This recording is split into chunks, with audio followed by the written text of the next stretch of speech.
Assalamualaikum warahmatullahi wabarakatuh. Saya Intan Dismawati, NIM 4011852 dari Ekonomi Syariah B semester 5 IAIN Ponorogo. Dalam video ini saya akan membahas studi pendahuluan dan kajian pustaka mata kuliah metodologi penelitian. Ada 3 konsep berkait. Yang pertama, pendahuluan, kedua, kajian pustaka, ketiga, kerangka konseptual. Pembahasan pertama mengenai komponen studi pendahuluan. Ada 3 komponen. Yang pertama, penjelasan mengenai alur pikir pemilihan topik dan area riset. Ada latar belakang. Ini berisi gambaran umum masalah yang akan diangkat. Peneliti harus melakukan analisis masalah agar permasalahan menjadi jelas. Yang kedua, ruang lingkup.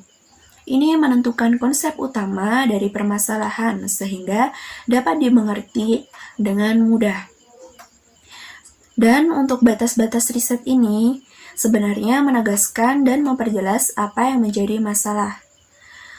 Ketiga, asumsi yang digunakan dan tujuan umum riset. Dalam hal ini, sebelum menentukan asumsi yang digunakan, peneliti harus menyusun asumsi. Tujuan umum riset untuk memperoleh pengetahuan, penemuan baru, untuk membuktikan atau menguji kebenaran dari pengetahuan yang sudah ada.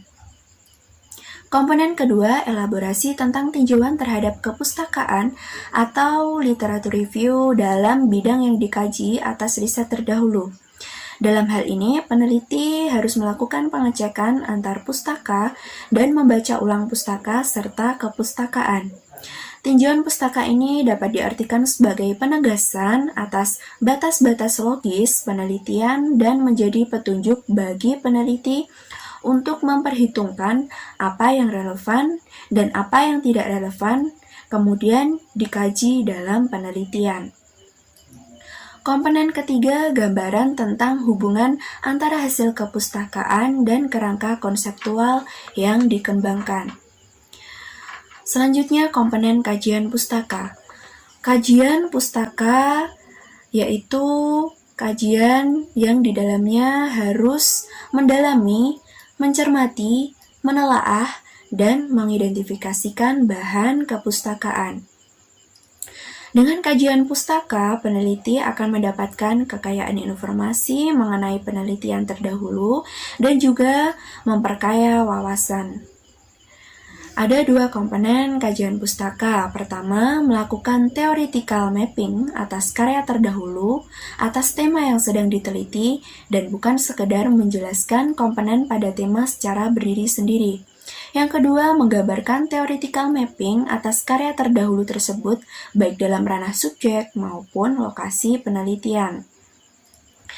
Theoretical mapping atau review penelitian terdahulu ini dibuat dalam bentuk tabel yang berisikan nama peneliti, tahun penelitian, judul penelitian, variabel penelitian, dan hasil yang diperoleh dari penelitian.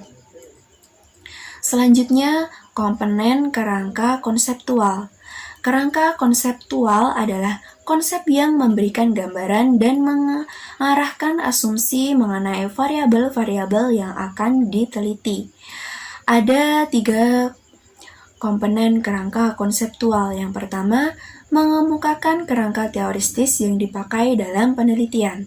Kedua, mendeskripsikan hubungan antara masalah yang diteliti dan kerangka konseptual yang dipakai, atau bukan membahas komponen-komponen masalah secara berdiri sendiri, terpisah dari tema pokok penelitian.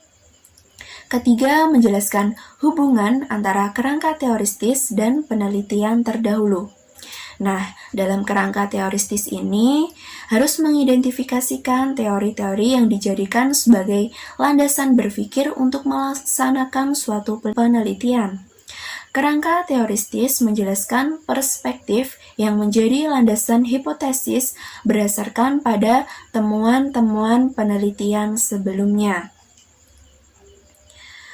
Selanjutnya, ada contoh kerangka konseptual dengan judul Agama dan Ekonomi. Makna agama bagi pedagang Arab di Makam Sunan Ampel, Surabaya. Dari judul tersebut, terdapat kerangka konseptual. Ada 2, yaitu kaitan antara agama dan perilaku ekonomi. Yang kedua, peran pemahaman agama dalam mengarahkan perilaku seseorang dalam berbisnis. Kerangka konseptual ini dapat memberikan petunjuk kepada peneliti dalam merumuskan masalah penelitian. Itu tadi penjelasan dari saya. Jika ada kekurangan dalam penyampaian materi, saya mohon maaf.